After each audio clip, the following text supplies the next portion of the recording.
Hello, everybody. This is Cheryl, and welcome to Everyone Deserves an Epiphany. I know it's been a minute since I've been over here. You can play it. That's fine. You can play it. It's been a minute since I've been here. I know that, and but I've been doing a lot of stuff, right? And all of it is related to learning. Okay. So as I told you all before, I'm in cybersecurity now. I moved from HR and learning and development into the cybersecurity field, which I love. And I'm in policy, which I love too. You know, I love to write, but I've brought everything over with me. Okay, from HR, all my learning and development tools and resources and thoughts and all that stuff. Okay, so and what I'm finding is that being in, whereas before I was just generally in learning and development. Okay, but now because I'm in a particular discipline, in a particular domain, talking about L&D, it seems to resonate more. Okay, especially in this one because they need it. Okay, I actually applied for a position, a part-time, like something to do on the side, as an instructional designer. Okay, for cybersecurity courses. The job announcement, okay, had, first of all, it said nothing about instructional design at all, nothing. Okay, they wanted someone to design the courses, but the requirements for the person, whoever they found, nothing about ISD. Okay, and but now what was optional is experience in designing courses. That's what was optional. What was required was knowledge and experience and certification, related to IT and cybersecurity. Okay, so which clearly tells me that in this area, they feel like if you know a topic, then you can teach it, and we know that's not true. Okay, we know that is not the case. Just because you know a whole bunch of stuff about something does not mean you know how to share that information in a way that other people can absorb it. Okay, we know that ain't true. So there's a lot of work to be done over here, and I talk about and I start with decolonizing learning because it's a mindset. It's 100% a mindset. Okay. Like I said, if you think, if you operate, you navigate the world as if I know a bunch of stuff that qualifies me to be able to share it in a way that others can learn it, then that's what you're going to do. Okay, so that's not going to change unless minds can change. All right, unless minds can shift, which requires some decolonization of mindsets. All right. So what I'm doing then is the way that I'm approaching it is to talk about mental models. Okay. Which are, various ways of seeing something, various ways of approaching a problem, various ways of talking about something. Okay, there's right now in the field in cybersecurity, it's war. It is war. It's the fifth. What is it? The fifth or the sixth war domain or something like that. DoD has defined cybersecurity. The Department of Defense. Okay. So if you've ever heard to a hammer, everything is a nail, that's what's going on here. Okay. If it's coming from DoD, it's got to do with war. We're fighting. We fighting. There's an attacker and a defender. Okay. And that's, you know, so that's the response you're going to get. If DOD defined what her hurricane was, okay, it would be war. We're at war against nature. We're at war against cold fronts, and you know, we're at war. Okay. So when you at war, what you do? You fight, right? You try to be the bigger person with the bigger gun, the bigger bomb, and you know. So that's what we would be doing. Okay. And that's, so that's what I'm saying. You know, I did a talk on human rights and cybersecurity where I approached this idea that we do have the option of thinking about digital citizenship, okay, in a way that is not about fighting hackers and countries and all that, right? We can still get to where we need to get by taking a different approach and thinking about it in a different way. So I have a talk coming up in February about that different way to think about it. Okay, and you know, a lot of examples about other areas, other disciplines that have, you know, that got tired of fighting, okay, and started to think about things in another way, to come up with different approaches. All right, and that's what it's about. It's about a diversity of mindsets that are able to look at something not necessarily to solve a problem, but to first reframe the issue. Okay, because currently the frame right now, it's in a certain frame. Okay, just you see a picture frame behind me, you know, my baby is back there. That's the frame. I can take that frame off, okay, and put another frame on it. Put it in a different shape. I can make the picture smaller. I can make it bigger. I can, you know, break it up into like parts. And I can do all kinds of stuff with a new frame. All right. So that's where we got to start. We have to start with framing. And we do that by changing the way we think about something, right? We do that with the mental models. Okay. It was Henry Ford, well, it's attributed to him anyway, who said that if I would have asked what they wanted, they would have asked for faster horses. Okay, faster horses. Thank goodness.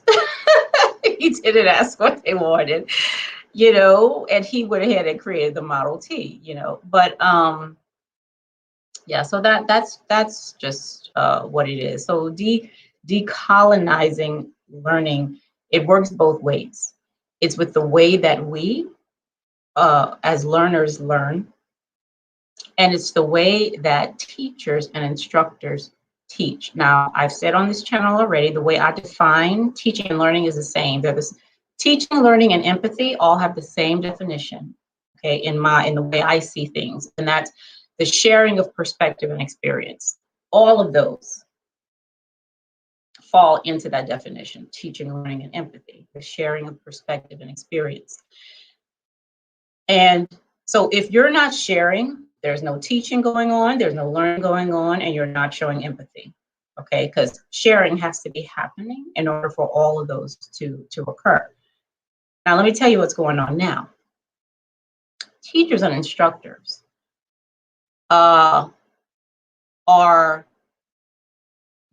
we as teachers and instructors, we feel like we have some power to make somebody know something that they didn't know before, okay?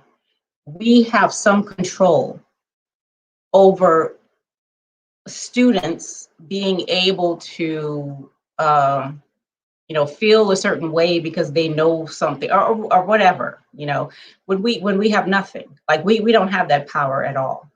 And let me tell you what it's like, okay? If you have children or, you know, little cousins or whatever, that, you know, you were there when they were first born and then starting to learn how to walk. Well, when a baby is beginning to walk, okay, they are doing that under their own volition. Okay. Now when we see them walk, I remember my kids learning how to walk, and they'll hold on to the couch and then take one or two steps over to something else, and you'd clap and you'd be so proud, and oh my God, they took a step or whatever. I'm not patting myself on the back because my baby walked, right? That's all on my child. Okay. Now I might be there, have her hold on to my fingers, or be there to catch them, so if they fall, they don't hurt themselves or something. But it's all under their own effort. Okay, I'm not transferring the strength of my muscle to them so they can walk. No, this is under their own effort. Okay, so for me to pat myself on the back, oh Cheryl, you did a great job because your child knows how to walk, girl, that's ridiculous. And it's just as ridiculous as teachers and instructors who are like, oh my goodness, I'm such a great instructor because this person knows this or that. No. Okay, that person knows this or that under their own strength. Ain't got nothing to do with you. Okay. And the first thing I tell people, especially when it comes to help with instruction or anything, you don't need me. Okay, my baby, I didn't have to be there. I did not have to be there. Anybody could have been there. And my baby would have got up and walked. Okay, would have held and just started doing what human beings naturally do. Okay, so the attitude that you can't do this unless I'm there to teach you, or I'm such an amazing teacher and instruct is, or you are what you are because of me, that's ridiculous. That it really is. It's really ridiculous. And what it does, it takes away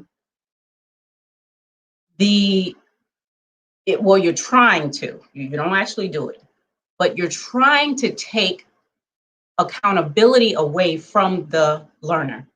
Okay. You want, and with accountability comes control. Okay. Control and accountability are hand in hand. You want control of what that person learns and does. Okay. And that's not yours to have. First of all, you can't take it. Okay. You can fool yourself and think you have it, but you don't. All right. That belongs to them. That's the first thing, is you try to take accountability from the learner. The second thing is, as a learner, I become lazy as hell. Okay. Because, I don't have to walk. You're going to put you're going to put my feet on your feet and walk. Okay, so I can pretend like I'm the one. Okay, we can do that. So what does that mean? Now, when you get the evaluations, they're like, well, the teacher was terrible. The reason why I didn't learn it, the materials were awful. She was boring. I wasn't engaged. But now the learner has no responsibility. They feel like they don't have any responsibility. It's your responsibility, teacher, to teach me. And if I don't learn it, whose fault is it? It's yours. Okay, because you've taken accountability and said, listen, it's my job to teach you. That's like telling my baby, hey, it's my job to walk you. Okay, if I don't walk you right, you're not gonna go in there. That's crazy. You see how crazy it is? All right. So decolonizing learning. There's a lot of work to do. There is a lot of work to do. For a person to say you don't need me, okay, that's a hard thing to say. I know. I absolutely know. Because we want to be needed. We want to be needed and known and seen and all that. I mean, that's a totally human thing to want, right? But one of the things that I feel very strongly is, if you're trying to make some kind of a change, you got to start with the truth. You have to. You just, you got to start with telling the damn truth, and from there go on to do what you want to do. Now, I love instructing. I love teaching. I love creating teaching materials. I love all that stuff. But I know the truth. Okay, and I work from that truth. Okay, that's all I'm saying. So it goes both ways, right? Instructors and teachers need to tell the truth about what they are and what they're doing. Okay, as if your student is a baby learning how to walk. Okay, you cannot pat yourself on the back for that. You can't. And if you are attempting to walk for them, you're wrong. Like, what the hell are you doing that for? That sounds like a therapy session with somebody, to me, right? Leave them people alone. Let them learn how they want to learn. If they want to, they may not even want to learn anything. Okay, that ain't got nothing to do with you as a teacher and the instructor. Okay, your job, my job, is to share. All right, that's it. Is to share. Now, when it comes to sharing, many of the mental models that I'm going to be talking about are related to that, right? How do we go about sharing in a way that's honest and authentic and genuine? Okay, because